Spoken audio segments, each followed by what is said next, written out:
Hello and welcome to the Food Safety at Home webinar. My name is Noor Hassan, a specialist in environmental health. This webinar is offered by the Continuing and Professional Education Directorate at the University of Doha for Science and Technology. Here is an overview of the topics that will be covered during this webinar. We will start with a simple definition of food, then talk about some significant food safety facts, defining foodborne diseases. After that, we will discuss some foodborne outbreaks that happened around the world and describe the vulnerable populations who are more susceptible to foodborne diseases. Section 6 is going to be about food safety hazards, whether microbial hazards like viral and bacterial contamination, or the physical contamination and chemical contamination that takes place. Section 7 is about food during the preparation phase. So what are the high-risk food? What are the low-risk food that we deal with? What do we mean by cross-contamination and how we can prevent it? And what about washing meat and poultry? Some people do it, but do we need to? Section 8 is going to be about cooking food, the time and temperature control. How can we visually check that the cooked food or the food is cooked at the proper temperature and for the proper period of time? What are the guidelines for reheating food and for leftovers? Then we will talk about cold food storage chart. So how can we store food, whether in the fridge or in the freezer, and for how long? Then we will talk about cooling cooked food and defrosting food. Section 9 is about refrigerator. What are the guidelines, general guidelines? How can we keep the fridge clean? How often should we clean the fridge? And how can we store the food properly so that we are prolonging the shelf life of the food and we are preventing any cross-contamination? Section 10 is about good food safety practices, whether at the supermarket or when we come home and we want to clean the fruits and vegetables. What about personal hygiene, including hand hygiene? And at the end, I have some recommendations regarding kitchen utensils. Then we will discuss common allergens in food. Briefly, we will talk about control of allergens, whether in preparation or processing or servicing or displaying the food. And finally, we will talk a little bit about food safety legislation, especially here in the state of Qatar. So let's begin with defining food. The UK Food Safety Act of 1990 defines food as any substance or product, regardless of being processed, partially processed, or unprocessed, intended for human consumption or reasonably expected to be ingested. Of course, this includes beverage, chewing gum, and water. So anything that is incorporated into the food during its manufacturing, preparation, or treatment. Some key facts. According to the World Health Organization, unfortunately, we have 600 million people around the world, and this means almost 1 in 10 who fall ill after eating contaminated food. Out of the 600 million people, there are 420,000 who die every single year, only because of foodborne diseases. Unfortunately, most of those are in the low and middle income countries. And the economic loss in terms of productivity and medical expenses is almost $110 billion. 40% of those who are impacted by foodborne diseases are children under the age of 5, resulting in 125,000 deaths yearly. For all of these reasons, the Chartered Institute of Environmental Health in the UK highlights the importance of effectively managing food in order to prevent harm to people's health, whether on the short term or long term, and also signifies that every single person who is dealing with the food bears the responsibility of safeguarding it. What is foodborne disease? It is any microbiological, physical, or chemical contamination present in food or water that is responsible to cause an illness. Foodborne disease encompass a broad spectrum of illnesses ranging from gastrointestinal issues to even cancer and can manifest as neurological, gynecological, and immunological symptoms. Gastrointestinal are usually caused by microbiological contamination in food, and cancer is usually due to the chemical contamination. How many times have you suffered from foodborne illnesses? And what were your symptoms? Sometimes it's diarrhea, stomach ache, nausea, vomiting, and or fever. Some germs can make us sick for a few hours, others for a few days. And Sometimes we can be sick for a very long period of time, especially if the sickness is due to physical or chemical contamination. Foodborne outbreaks, especially in the US. Let me give you some examples so we know how significant this issue is. Salmonella is a very popular bacteria that can be found in different types of food, especially chicken. In 2009, the peanut butter corporate of the US experienced a salmonella outbreak.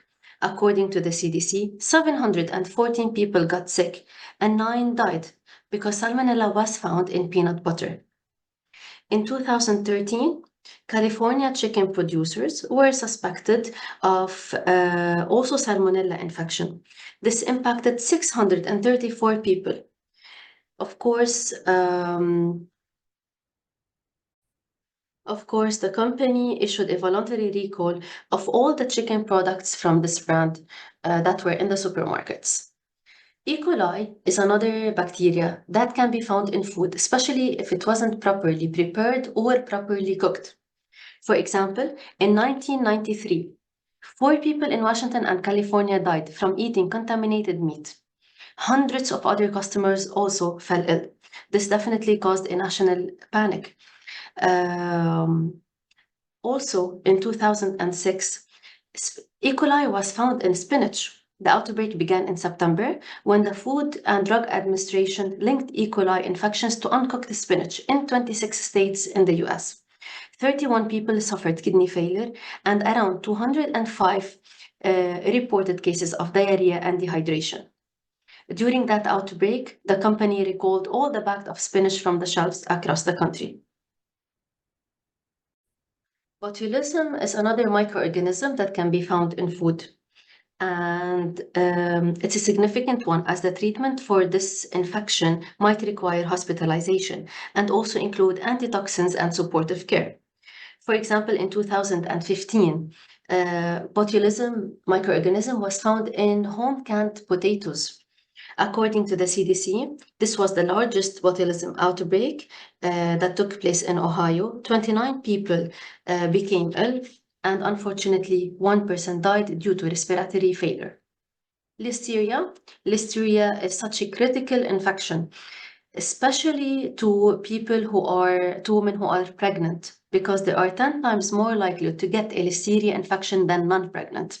The issue with listeria is that it can also impact the baby in the womb. The symptoms of listeria can be headache, confusion, loss of balance, even seizures, and muscle aches. In 1985, listeria was found in cheese. This outbreak impacted around 142 residents of Los Angeles and led to the death of 10 newborns and 18 adults. It was also responsible for 20 miscarriages. In 2011, it was believed that 33 people passed away from contaminated cantaloupe and 147 people got sick because they found listeria in cantaloupes in Colorado. So here are, I mentioned these examples just for us to understand and to recognize how significant the issue of foodborne diseases is and how important for us to follow food safety guidelines. Speaking of listeria and how it impacts pregnant women, this takes me to discuss vulnerable groups of people. Of course, everyone is at risk of getting a foodborne disease. But there are vulnerable people who are more susceptible to be impacted from foodborne diseases or illnesses. Those individuals are, for example, people aged 60 or above, babies, pregnant women, and those with serious or chronic illnesses. As people age, their immune system and organs don't recognize and get rid of harmful germs as well as they once did. This increases the chance they'll get sick from food poisoning. Nearly half of the people aged 60 and above who have a lab-confirmed foodborne illness from Salmonella or Campylobacter, Listeria, or E. coli were hospitalized. Children, for example, young children's immune systems are still developing, So their body's ability to fight germs and sickness isn't as strong. Food poisoning can be particularly dangerous for them because illness can lead to diarrhea and dehydration. Imagine children younger than 5 are 3 times more likely to be hospitalized if they got a salmonella infection. Kidney failure strikes 1 out of 7 children under age of 5 who were diagnosed with E. coli infection. People with weakened immune system may of course, may feel it's harder for them to fight the germs and sickness effectively. For example, weakened immune systems could be due to diabetes, liver disease, kidney disease, alcoholism, HIV, autoimmune disorders, etc. Pregnancy, if you are pregnant, you are more likely than others to get sick from certain germs. For example, pregnant women are 10 times more likely to get Listeria infection, as I said earlier. For all of these reasons, it's important that extra precautions in food handling and consumption is taken for these vulnerable groups in order to minimize the risk of foodborne illnesses and associated complications. This section is about food safety hazards.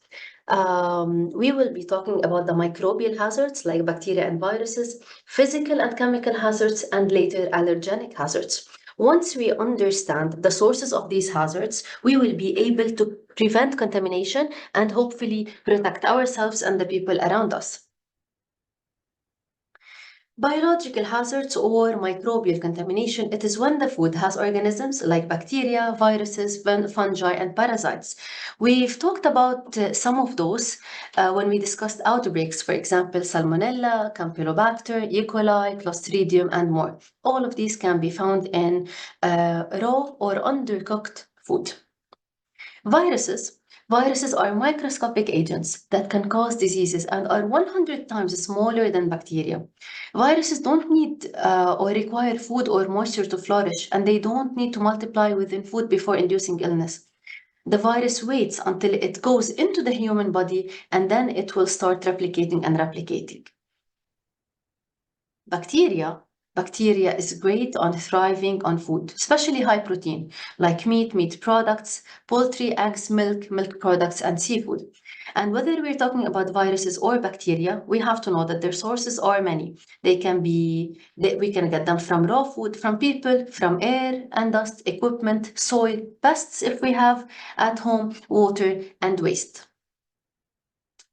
Here is a table related to foodborne bacteria. I'm gonna show you the link. So this page here, it is from Food Safety and Inspection Services in the US Department of Agriculture. Okay, you can see here this table where we have different types of bacteria, the most common ones in food. What are the sources of each bacteria? What are the symptoms and potential impact and how we can prevent catching this bacteria? Okay, for example, Campylobacter, it can be found in contaminated water, raw or unpasteurized milk, raw or undercooked meat, poultry, or shellfish. What are the symptoms associated with this bacteria? For example, diarrhea is one, cramping, abdominal pain, fever that can appear after 2 to 5 days from eating the contaminated food, and it might last up to 7 days. How can we prevent it? For example, cooking meat and poultry to a safe minimum internal temperature. I'm going to talk about this in details in a bit. Don't drink or consume unpasteurized milk or milk products because Campylobacter lives in unpasteurized milk and dies if we boil the milk to the proper temperatures. And of course, we can prevent this via washing our hands or through washing our hands after coming in contact with feces. So if you want to know more about each type of bacteria and the associated illnesses, you can visit this page here where they tell us about Campylobacter, Clostridium, Cryptosporidium, Escherichia coli or E. coli, Listeria, which we mentioned earlier, and many more. Now, what are the factors that allow bacteria to grow in numbers, whether in food or in our body? Actually, we're going to focus here on food.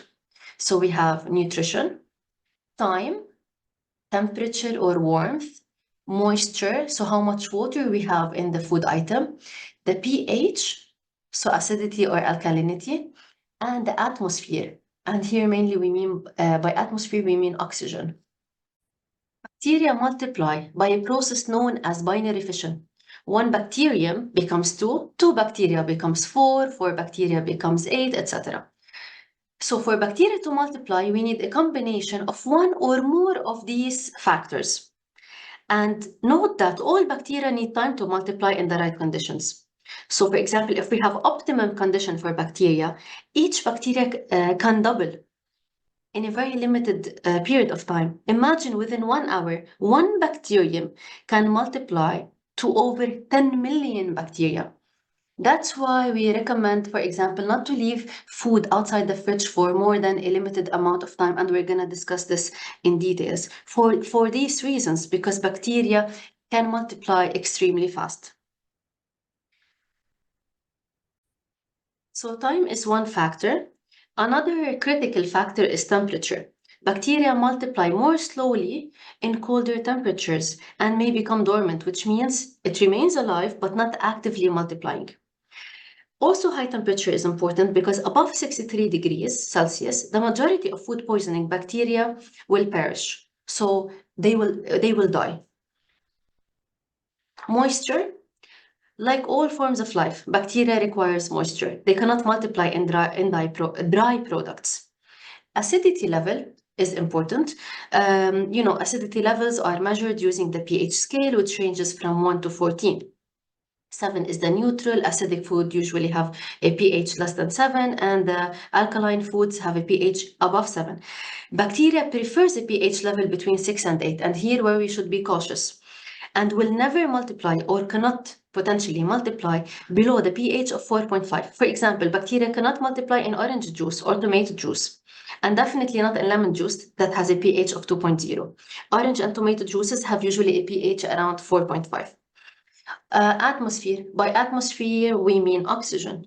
Most bacteria need oxygen to multiply.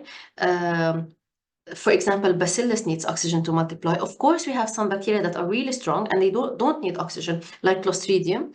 And we have some bacteria that can multiply whether we have oxygen or not, like Salmonella, like Staphylococcus. But in all cases, in order to reduce the multiplication of certain bacteria, we have to make sure that the food is not very much exposed to air. That's why we recommend, for example, storing the food in tight containers and in the proper places.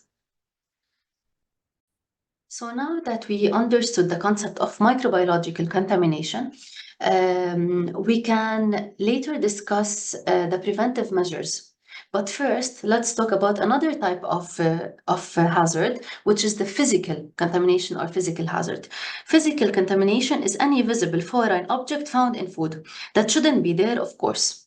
Okay, and this object can potentially endanger consumers, leading to choking, to internal injuries, to broken teeth, and more. And the sources are many. Sources could be from the environment, from the kitchen where we are preparing the food, from the equipment or utensils we are using during food preparation, or even from the personnel handling the food. For example, a piece of hair, fingernail, jewelry, buttons, cigarettes, if someone is preparing the food while smoking. Some of those physical contamination or physical hazards could be naturally present there, like a bone from meat, so naturally present there in the food, or shells from eggs, or for example, the shell of the walnut that is still present there, a piece of it. And other physical contamination are not naturally present there, intentionally or unintentionally added. We might find, for example, rust, electrical fittings, or fur, feathers, droppings if we are cooking outdoors, or if we have pets indoors that come near the place where we are preparing the food. The fourth type of contamination is the chemical contamination. We have different types of chemical substances that can be present in foods for many reasons. Chemical agents are present in food either intentionally or unintentionally. Intentional, like additives, like pesticides, like some veterinary drugs. And unintentional chemicals like sanitizers. Sometimes we clean our hands with sanitizers and then we touch the food. Or, of course, other chemicals like environmental chemicals, naturally existing toxins. Here are more examples. Pesticides, unfortunately, some farmers use poor quality pesticides that are absorbed by the fruits and vegetables that we eat. Or some even use higher dosages than recommended, especially in countries where we don't have proper monitoring. Heavy metals is sometimes found because of the fertilizers that we use. Non-pesticide chemicals, like, as I said, sanitizers or cleaning agents that we use near the food area where we are preparing the food, or, for example, if we store them next to the food. Sometimes we can find mycotoxins and allergens, and definitely intentionally added chemical agents like preservatives in most cans, most stored food, most jars, and dyes and other coloring agents. All of these are considered chemical contamination or chemical contaminants. Some of these, if they are present in huge quantities, they will cause a direct illness. And those that are present in very low quantities, but we consume them over a long period of time, they will cause a chronic illness, but it will take much more time to happen or take place. So now that we understood the different sources of contaminations of food, whether biological, chemical, or physical, it's time to talk about how we can prevent this contamination from taking place, especially during food preparation, cooking the food, storing the food, etc. We know that food is vulnerable to contamination, especially during the preparation, because the ingredients are handled and being mixed in an open space. High-risk food. High-risk food is typically the ready-to-eat, the cooked or the processed food, which is usually high in protein and moist. We should definitely take extra care while dealing with high-risk food, like cold cooked, smoked meat, poultry, fish, seafood, ready meals containing gravy or sauces, like lasagna, like vegetable curry, egg products like quiche or freshly prepared mayo, cold cooked rice like rice salad or, for example, sushi, and dairy-based products like fresh cream cakes, cream desserts, chocolate mousse, etc. Food that are considered high risk have certain characteristics that support the growth of pathogenic microorganisms, like neutral acidity, so they have an acidity level above 4.5. Usually they are rich in starch and protein and moisture. Those are the factors that allow the growth of microorganisms. We have other types of food that we call them low-risk food. For example, those with high acid those with high acidity like vinegar and pickled food, high in sugar like chocolate, like jams. That's why we don't need to store these in the fridge. Dry products like cereals, like bread, like biscuits, like pasta, and of course high salt products like dry cured meats. Ready Raw and ready-to-eat raw food, we need to differentiate between these two. The raw foods are those, for example, they are very much prone to contamination with harmful bacteria, and they should be properly cooked and processed before consumption in order to eliminate this harmful bacteria. However, ready-to-eat food, such as those here, they could even include fruits and vegetables. They should be stored in ambient conditions. They usually don't typically support the multiplication of pathogenic microorganisms, yet they should be refrigerated. And of course, we should also be cautious while dealing with them. Cross-contamination. Bacteria and viruses cannot move by themselves. There are three main types of cross-contamination that can happen. But first, let's define cross-contamination. Cross-contamination is the transfer of bacteria or other microorganisms from one substance to another, and it can happen during any stage of food preparation. So what are the three main types of of cross-contamination? Food to food is one, equipment to food is two, and three is people to food. food to food, for example, adding contaminated foods to non-contaminated foods, resulting in food to food cross-contamination. This allows harmful bacteria to spread and populate. Raw, undercooked, improperly washed food can harbor large quantities of bacteria like salmonella, like clostridium, like campylobacter, and more. All of these which can harm our health if consumed. Food that pose the highest risk of bacterial contamination include leafy greens, bean sprouts, leftover rice, soft cheeses, deli meats, and of course, eggs, poultry meat, and seafood. For example, adding unwashed, contaminated lettuce to a fresh salad can contaminate the other ingredients in that salad. And this was the case in a 2006 E. coli outbreak that impacted 71 people who consumed contaminated salad at a restaurant. Now, the second way of cross-contamination is equipment to equipment. Equipment to food.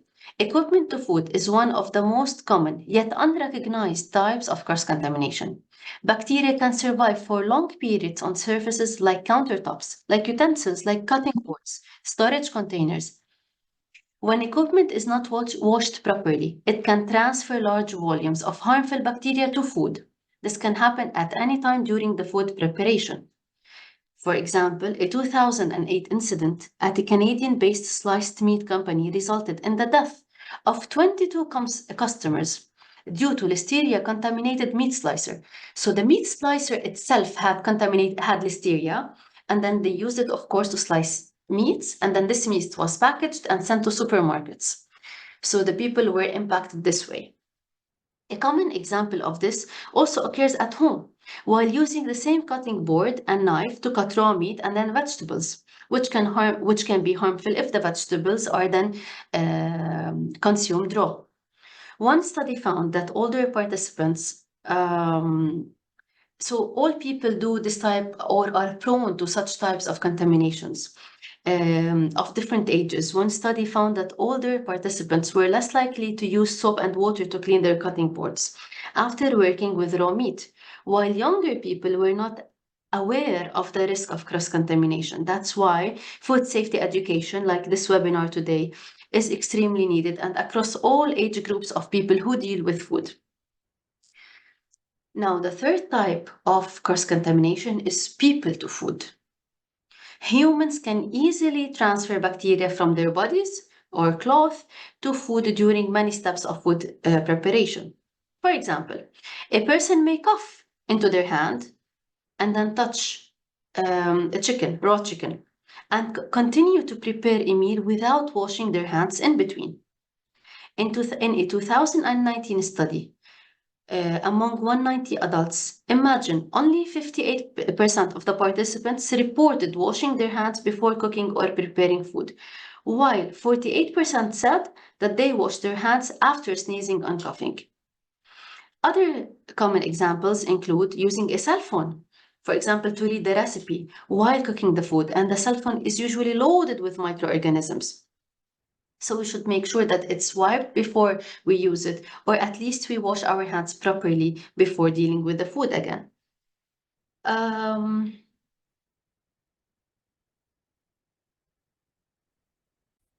Here are some tips of proper food safety practices that can significantly reduce your risk of cross-contamination. And of course, I'm going to give more examples on each of these through the presentation. Separation. Keep raw and high risk or ready-to-eat food separate at all times. The use of tools. Use separate knives and chopping boards for raw and ready-to-eat food, ideally employing color-coded tools. Cleaning and disinfection. Clean and disinfect food contact surfaces and equipment between the tasks. Hygiene practices, which we will discuss in details in a bit. Use single-use disposable cloth or paper towels, or even color-coded cloth and equipment for cleaning. Covering and packing the food properly. Cover all food in storage or being prepared. Package and wrap food carefully, checking packaging for any damage. And more of those, which I will be discussing in details later. Washing meat and poultry. This is a very common practice. A lot of people Wash or rinse meat or poultry before cooking, whether using running water or soaking it in water, or using salt water, vinegar, lemon juice, etc. Should we do that? Washing raw meat or poultry is not recommended due to the risk of cross-contamination. Bacteria in raw meat and poultry bacteria in raw meat and poultry juices can spread to other foods, utensils, and surfaces during the washing process. And the meat and poultry in our modern days are usually thoroughly cleaned during processing. Thus, the additional washing is not necessary at all. That's why we need to avoid using soap or detergents on meat or poultry, because also this can add chemicals. In addition to that, research so far, um, research have shown that washing the meat will not kill any bacteria. We need proper cooking. This is the only way to ensure that the meat now is clean and safe. Based on a study done by USDA Food Safety and Inspection Services about washing poultry, they wanted to know, why do people do that? 30% said that they wash in order to remove the skin, the fat, and the blood. 28% said that it's just a habit. 19% said that it's a family tradition, and another 19% said that they believe that they will remove the germs, which is totally untrue. The study had very interesting findings. After observing participants during their preparation of chicken thighs and a mixed green salad, imagine that they found out 60% of those washing poultry had bacteria in their sinks, and 14% still had the bacteria even after they cleaned their sinks. 26% transferred the bacteria from the washed poultry to lettuce, which risks foodborne illnesses big time. So, in order to prevent cross-contamination, of course, we need to clean the sink, countertops, knives, and cutting boards with hot soapy water, or of course with a detergent. And in order to ensure safe cooking practices, cook the meat and poultry to a safe internal temperature. Wash, rinse, or brining in salt water, vinegar, or lemon juices will not destroy the germs.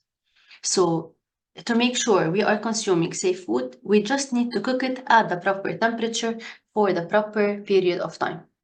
That's why now we're going to talk about time and temperature control of food products. Time and temperature control is the cornerstone of most food safety management systems, as it can help to slow down or prevent the multiplication of bacteria and therefore reduce the risk of food poisoning.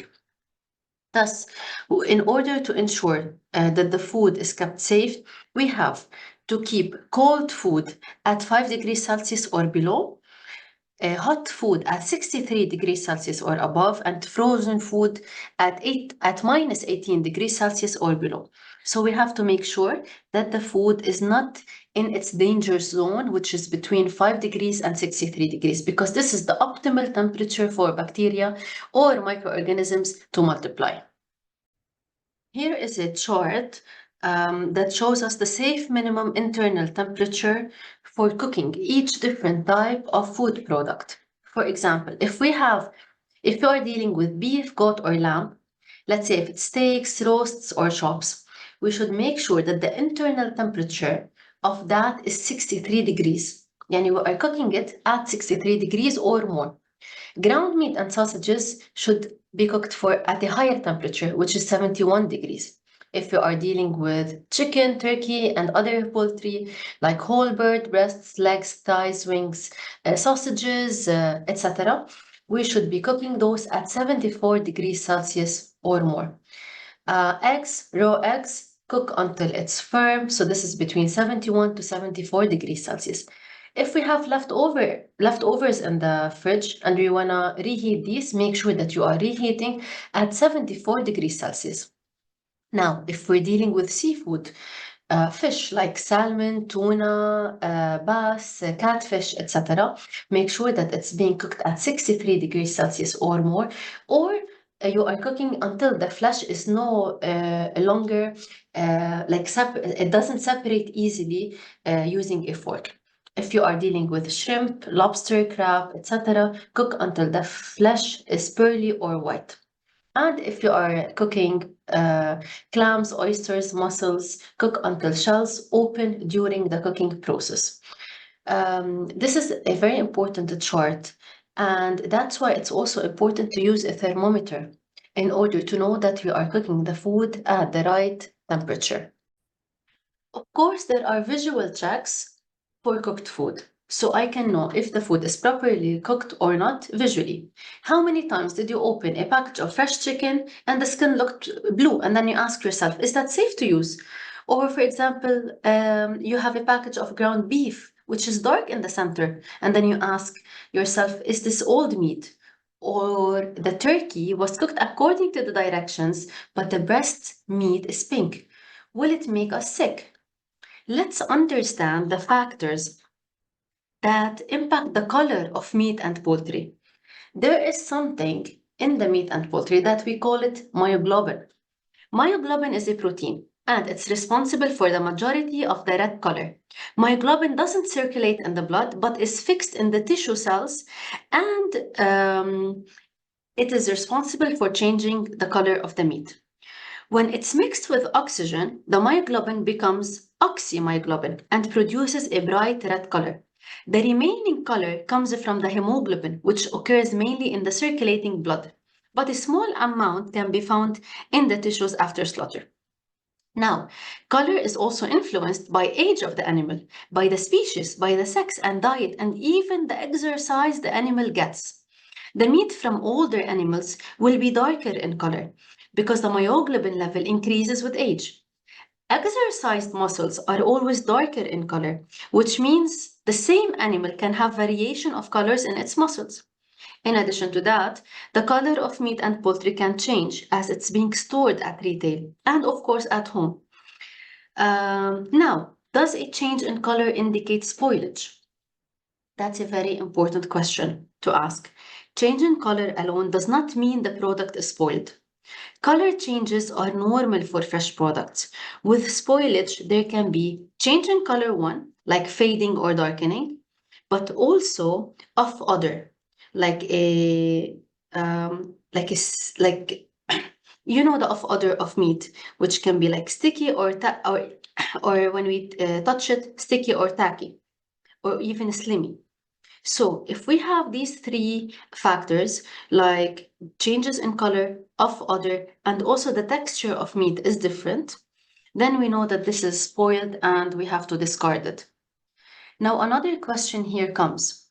If the color of meat or poultry changes while frozen, is this still safe to use? Color changes while meat and poultry are frozen occurs just as they do in the refrigerator. Fading or darkening, for example, don't affect the safety. These changes are minimized by using freezer-type wrapping and by expelling as much air as possible from the package. Now, the white dried patches, sometimes when we froze the meat, we can see dried patches. This indicates freezer burn. When meat and poultry have been frozen for an extended period of time or have not been wrapped and sealed properly, this will occur. So this what we call it the freezer burn. This product remains safe to eat, but the areas with the freezer burn will be dried out and will become tasteless. So we can only remove these areas. Here are some tips for you when you are cooking different types of meat. We have to note that if we have red meat, the bacteria is usually only on the outer surfaces. Okay, so sealing the meat on all surfaces and making sure that the surface is turning red to brown makes it generally safe to serve underdone. Okay, so this is regarding red meat. However, if we are talking about the minced red meat, of course, the surface bacteria is going to be distributed throughout the whole package. So we need thorough cooking, ensuring all the meat will turn to brown.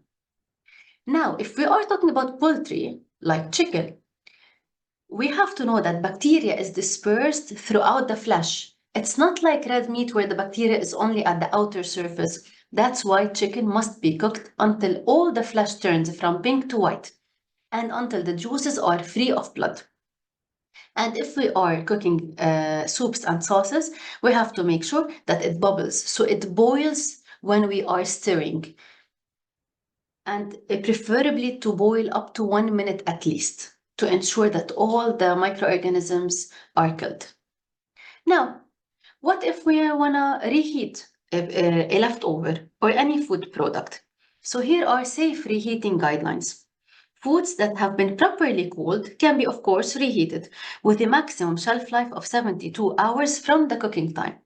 Reheating should occur within 30 minutes after removing the food from chilled storage to minimize the time spent in the danger zone, which we said earlier, it's around 5 degrees Celsius to 63 degrees Celsius.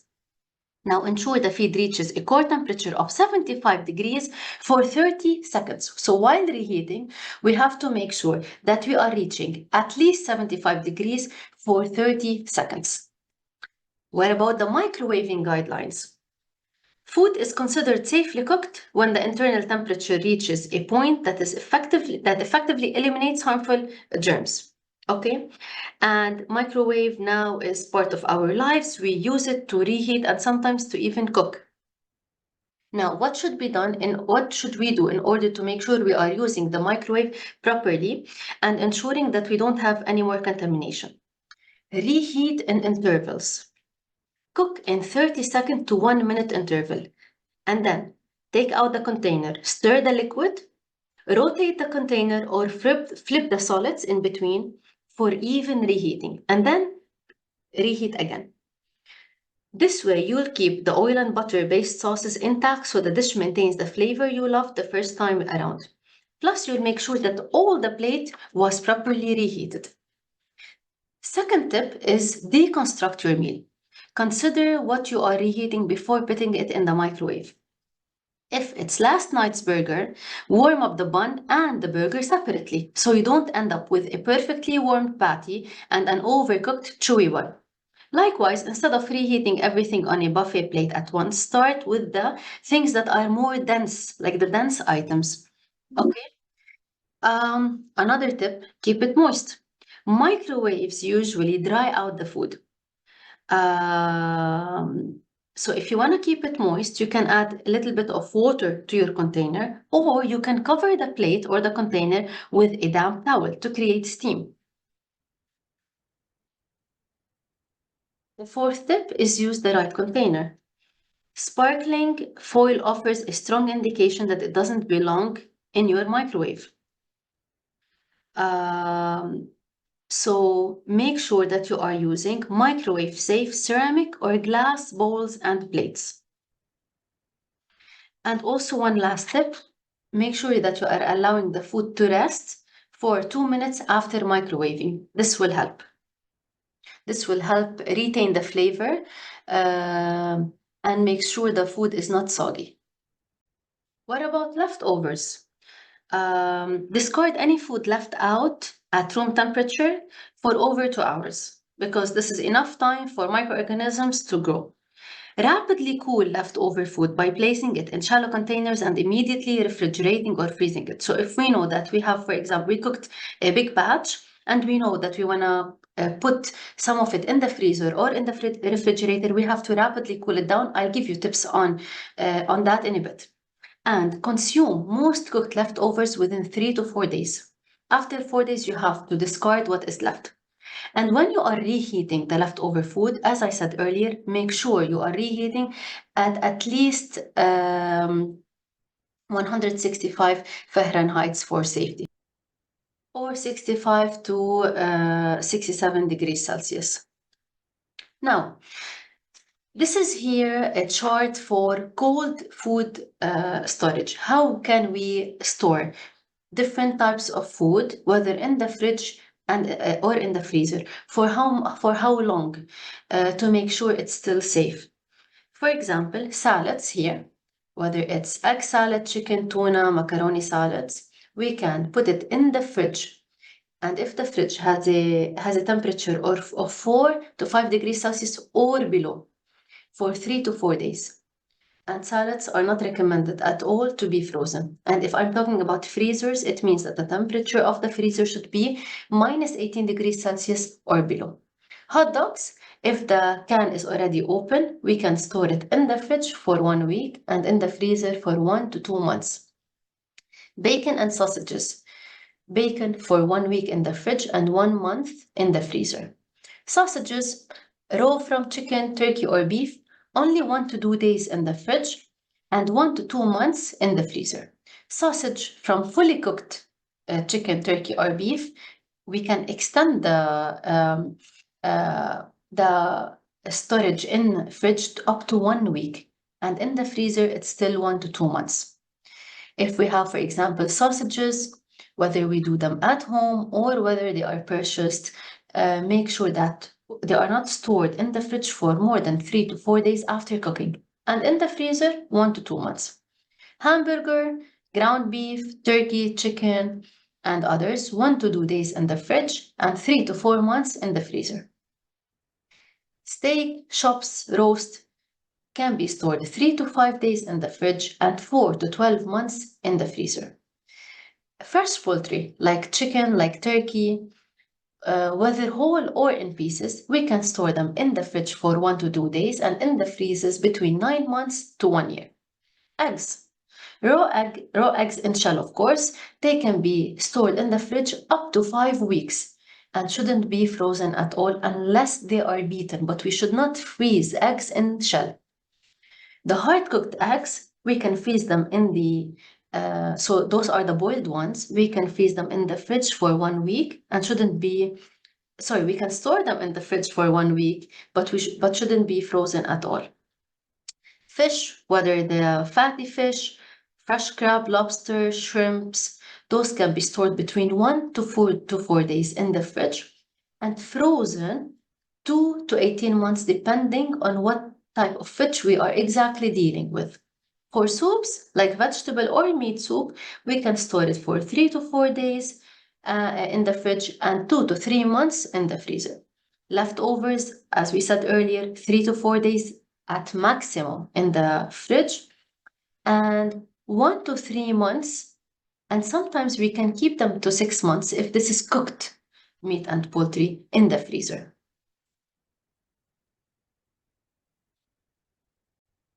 Earlier, we talked about like sometimes we cook in big batches and intentionally we do that in order to store some of the food in the fridge or the freezer. So cooked foods intended for chilling and later use should be cooled to 5 degrees Celsius or less, preferably within 1 to 2 hours, but at maximum 2 to 4 hours. How can we do that? You can do that through reducing food bulk, like putting, for example, the soup in different containers, small containers, so that they cool quickly. Which is also portioning food into shallow, or putting the food in shallow containers, okay, so that they get in contact with the atmosphere and cool faster. Placing lids or covers on the container and then putting that container under cold water, or cooling the food itself under cold water, like we do with pasta or edamame, for example. Or, of course, we can stir the food like soup and stew in order to make sure that the heat is going out. Thus, the temperature goes down within 1 to 2 hours, but maximum 2 to 4. Now, what if we have frozen food in the freezer and we want to thaw the food? We have different methods. One, we can do that in the fridge. Thawing the food in the fridge allows a slow but very safe thawing. It ensures that the meat and poultry are not being exposed, are not allowing microorganisms to grow. But something that we should make sure about is that we shouldn't allow the containers to drip, because we have other fresh foods and ready to eat foods in the fridge and we don't want to cause a cross contamination. We can also thaw the food in cold water. Place food in a leak-proof plastic bag for faster thawing. Submerge in cold water and change that water every like 30 minutes. Okay, and of course cook immediately after thawing, or we can thaw using the microwave. Okay, but you have to make sure whenever we thaw the food, we should quickly cook it. So, so those are the food safety practices we discussed so far: separating food, how to properly cook the food, how to properly chill the food, and we're gonna talk in a bit about cleaning. Okay, let's talk first about the general guidelines regarding fridge cleaning. We have to make sure, as I said earlier, that the fridge is kept at the optimal temperature, which is less than 5 degrees Celsius, and the freezer at a temperature which is less than 18 degrees Celsius. And a general guideline rule is that any leftover stored in the fridge for more than 3 to 4 days should be discarded. Okay? Now, cleaning of the fridge. How frequently should we clean the fridge? We have, for example, if we have any spots and spills, of course, those must be cleaned immediately using warm water and soap. And then we have to rinse and dry up. We also should check the food, especially those with short expiry date, at least once a week. So we can make it a habit. Once a week, we check the food if there's anything that might be expired. And once a month, we have to make thorough cleaning, which is deep cleaning of the fridge. And to minimize stinky smells inside the fridge, we can place an open container with bicarbonate soda. You can also clean the interior with a solution of bicarbonate soda or vinegar diluted with water, since the vinegar contains acid that is effective to remove bad smells. Okay, and always check that the rubber seals on the fridge door are still fit in order to prevent cool air leakage. This is in terms of cleaning the fridge. Speaking of fridges, let's also discuss how can we properly store the food in the fridge. One, in order to prolong the shelf life, and two, in order to make sure we're not having any potential cross-contamination. Upper shelves. One of the most easily accessible areas of your fridge are the upper shelves, which is why it's the perfect spot for grab and go food. The upper shelves should be utilized to keep leftovers and ready to eat food items. Food that is intended for direct consumption with no cooking or processing. Examples of those, for example, could be dips, leftover pizza, deli type salads like coleslaw or potato. So this is in the upper shelf. The middle shelves here, we can have, usually the middle shelves of the fridge are where the temperature is the coldest and more consistent. And the coldness slows down the growth of microorganisms and slows down spoilage of food. For that reason, it's important on these shelves to store dairy products, so the critical food, high-risk food like milk, eggs, cheese, etc. Now the lower shelf here, like the middle shelf, the temperature on the bottom shelves of your appliance is always consistently cold. For that reason, we should also store here the high-risk food like raw meats, poultry, fish, and stuff like that. Okay, by storing raw meat and poultry on the bottom shelf, you are also reducing the risk of cross-contamination. You are not only prolonging the shelf life, but also reducing the risk of cross-contamination by preventing the meat juices from dripping on top of other food items that may not be cooked at higher temperatures, like meat and poultry. Okay, now we are left with what we call crisper drawing and the doors, the side door. Just as there's a coldest area in your fridge, there's also a warmest spot, and it's the door. For this reason, the fridge door shelves should be utilized to store items that can endure temperature fluctuation and will not spoil as quickly. So it's recommended to keep here condiments like ketchup, mustard, mayo, dressings, for example, drinks like water bottles, soda, etc.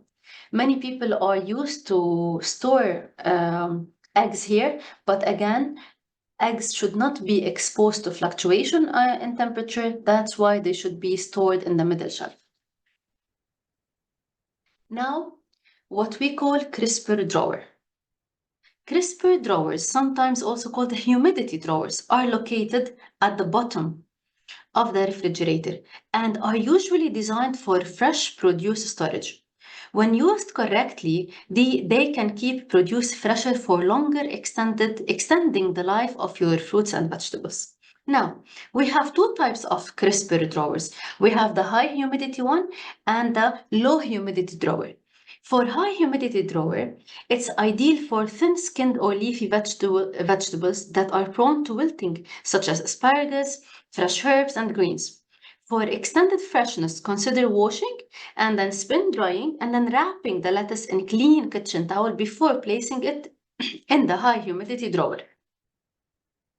Now, regarding the low humidity drawer, low humidity drawer is usually suited for a variety of fruits like apples, like peach, like melons, those that emit a gas called ethylene. Ethylene gas speeds up the ripening. So there's an open vent in that low humidity drawer. The open vent will allow ethylene gas to escape, preventing over ripening and damage to other ethylene sensitive produce. So isolating ethylene producing fruits in this drawer protects other items in the high humidity drawer from premature spoilage. The effectiveness of crisper drawers really depends on managing humidity levels based on the preferences of fruits and vegetables. So those are some tips of how we can properly store the food in the fridge on the different shelves and in the crisper drawer and on the side door or doors. Now, while shopping, while we are at the supermarket, what are the good food safety practices? Here are some tips. So, while you are collecting your groceries at the supermarket, make sure that you use disinfecting wipes or a sanitizer for the carts or baskets. Also, regarding the trolley, make sure that you keep raw meat, poultry, and seafood separate from produce and ready-to-eat food. You can do that by using different bags to prevent any cross-contamination. And always prioritize the selection of non-perishable items first before purchasing those that are refrigerated or frozen, because we want to make sure that the food items that need to be under 5 degrees Celsius are not left for a long period of time there while we are shopping. So that's why we leave them until the end. We collect them and then directly when we go home, we wipe the containers and then we put them in the fridge or the freezer. And avoid selecting meat or poultry containers that are torn or that are leaking. Refrain from purchasing items that have exceeded their expiry dates or even that have a close expiry date. And while you are at the supermarket, don't touch your face, your mouth, your nose. And when you come back home, the first thing you need to do is to wash your hands with soap and water for at least 20 seconds. And after you put your items on the countertops, make sure that you do surface cleaning because any contamination on the food will be transferred to the countertops. And before you put any item in the cabinets or drawers or fridge or freezers, make sure that you wipe them properly. Now, fruits and vegetables. After washing our hands properly for at least 20 seconds, we want to make sure that we are cleaning fruits and vegetables in the right way in order to kill any germs and to prolong shelf life. So we can gently rub the produce under plain running water. This is to remove the first layer of microorganisms. Then we can soak in vinegar, salt, and water for around 10 minutes. For firm produce like melons and cucumber, use a clean vegetable brush for thorough scrubbing. And then dry the produce with a clean cloth or paper towel to further minimize bacteria presence, because bacteria can grow on small spots of water left on the vegetables and fruits. And when dealing with lettuce or cabbage, remove the outermost layers for added cleanliness. If there's any damage or bruising on produce, cut away those before preparing or consuming the fruit or the vegetable you are dealing with. Personal hygiene. Maintaining the highest standards of personal hygiene is crucial to prevent food contamination. And we know that most food contamination is a result of inappropriate actions by the food handlers.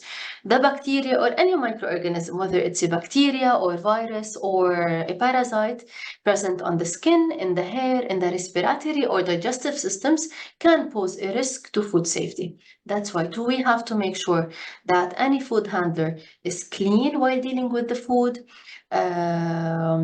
We are wearing, for example, light color shirts that easily detect dirt, and preferably those shirts shouldn't be with buttons in order to prevent physical hazards, because those buttons can fall into the food. While you are preparing or dealing with the food, make sure you don't sneeze into the food, don't scratch your body, don't rub your face or nose, don't clean your ears with your fingers, don't wipe off perspiration with your bare hands, and preferably that you don't wear accessories. And if you're sick, don't deal with the food at all.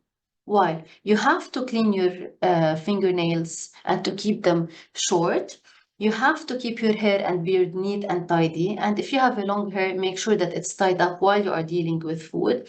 Wash your hands frequently and thoroughly. Water is not enough. You need to have soap and water.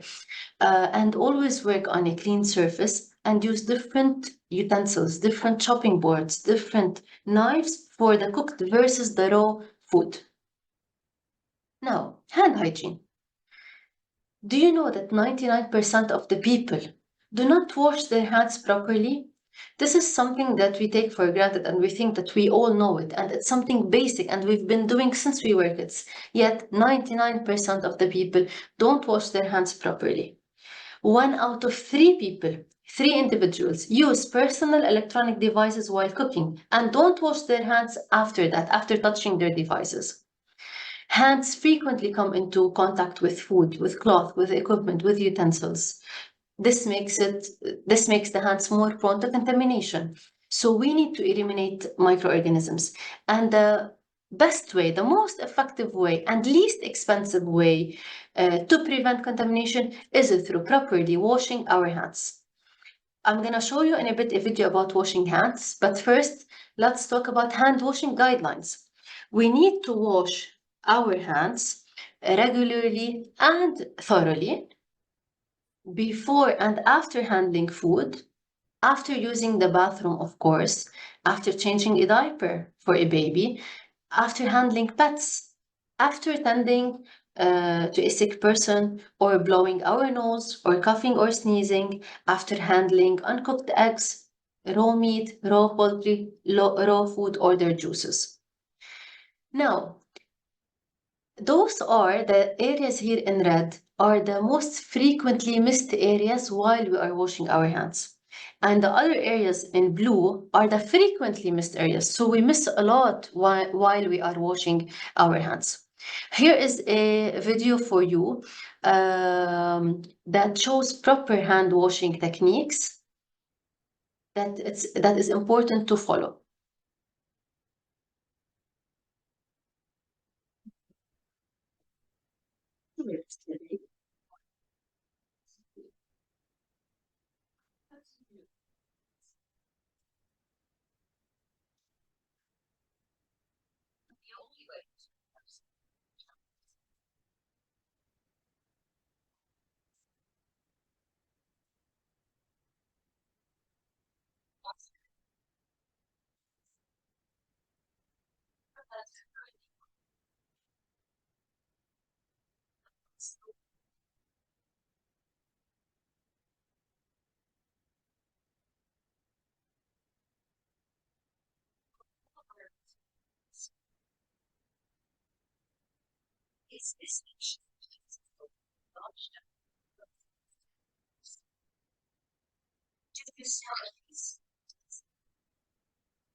Now we know how to properly wash our hands. What about the utensils that we're using or the surfaces that contact food or contact hand while we are preparing and cooking the food? Those, of course, need to be cleaned properly with soap and water every after single use. Um, so whether it's food contact surfaces or hand contact surfaces, food contact surfaces like chopping boards, like plates, food containers, knives, and other utensils, and hand contact surfaces like handles on doors, refrigerators, taps, light switches, etc. Those should be cleaned with soap and water, and it is advisable that we leave the bleach solution or whatever detergent that we are using for 1 minute before we remove it with water, before we rinse it with water, in order to make sure that it's getting rid of the microorganisms. Regarding floors, walls, ceilings, lights, fittings, and windows, those can be cleaned usually at the end of the day or when we are done with the cooking. Um, Now, kitchen utensils. It is recommended to choose certain utensils in the kitchen. For example, regarding pots, it's always recommended to choose stainless steel pots. And even for the knives, for the spoons, for the forks, etc., it is recommended to choose stainless steel because they are easy to clean and rust proof. Now, regarding cutting boards, especially those designated for cutting meat, chicken, and fish, because they may cause contamination, therefore, we need to clean them properly with warm water and soap, okay? And it's advisable that we use plastic, marble, or glass for those and not wood. Wood can be used more for fruits and vegetables, but if you want to cut any type of meat, then it's preferable that we use the plastic, the marble, or the glass. And it's always recommended to have different colors of those. And whenever, here for example, those are the recommendations by the municipality of Shihaniya in the state of Qatar, where they recommend color coding of the cutting boards based on what food we are preparing. So we can have a red cutting board for red meat, the yellow for chicken and poultry, the blue for fish, green for salads and fruits, white for cheese, for example, and a brown color for the cooked food. All this in order to decrease any potential contamination. And when you see heavily or deeply scored cutting boards, then it means that we need to replace those with new ones. Um, so those are the main tips for the This section here is about common allergens. Food allergies and other types of food hypersensitivities affect millions and millions of people around the world. Food allergies occur when the body's immune system reacts to certain proteins in food. And according to the US Food and Drug Administration, we have 9 major food allergens that we should be cautious about, such as milk, eggs, fish, shellfish, tree nuts, peanuts, wheat, soybean, and sesame. Sometimes an allergen will be obvious where it's presented in its original form, but identification may be really difficult where allergen is hidden in multi-ingredient product. It's not always easy to tell from the name of the product whether it contains an allergen or not. That's why if you are allergic to any type of food, or if you have a family member who's allergic, make sure that you check the label or the product specification carefully. Now, we do have regulations regarding highlighting those allergens, like putting them in bold or in a different font style or even in a different color. But not all brands or companies are abiding by that. Now, what can we do at an individual level and at home to control allergens while preparing and processing food? And in order to avoid cross-contamination, what I mean here by cross-contamination is making sure that the allergen on the knife is not contaminating any other food product or any other utensil in the kitchen. That's why we have to make sure that we are separating the equipment and utensils, and even the preparation area for allergenic food, and thoroughly cleaning and disinfecting them between contact with allergens and allergen-free food. Second thing, Wash hands thoroughly after touching allergens and before touching food designated as allergen-free. Third, change contaminated protective clothing before handling food designated as allergen-free. And finally, implement separation and disposal procedures for contaminated raw material and finished products. Now, there are also things that we can do while servicing or displaying the food in order to control allergen contamination. Make sure also we are using separate servicing utensils and platters. It's really recommended to use separate color-coded utensils for serving. For people to recognize that this, for example, meal or dish has an allergen while the other doesn't, and cover and clearly label food on the display, including details of ingredients if necessary. Last but not least, food safety law. In Qatar and in the world, there are a large number of laws, regulations, codes of practices, and guidelines covering food safety. For example, here in Qatar, you can find on Al Mizan website the food safety law, which is law number 8 of 1990, regulation of human food control, that talks about the importance of food safety. We have, for example, the General Food Law Regulation 178 over 2002. In the UK, we have the Scotland and Wales General Food Regulation 2004, and others and others. This is just to show you the importance of food safety and the importance of abiding by the proper food safety guidelines. And if we don't know that, this sometimes might lead to mortalities and morbidities, as we've seen in the examples before.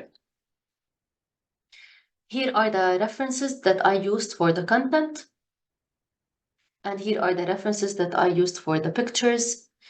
I hope you enjoyed this webinar. If you have any questions or for more information about the professional training programs offered by the Continuing and Professional Education Directorate at UDST, please contact the CPE team through the email or phone number provided here. Thank you very much.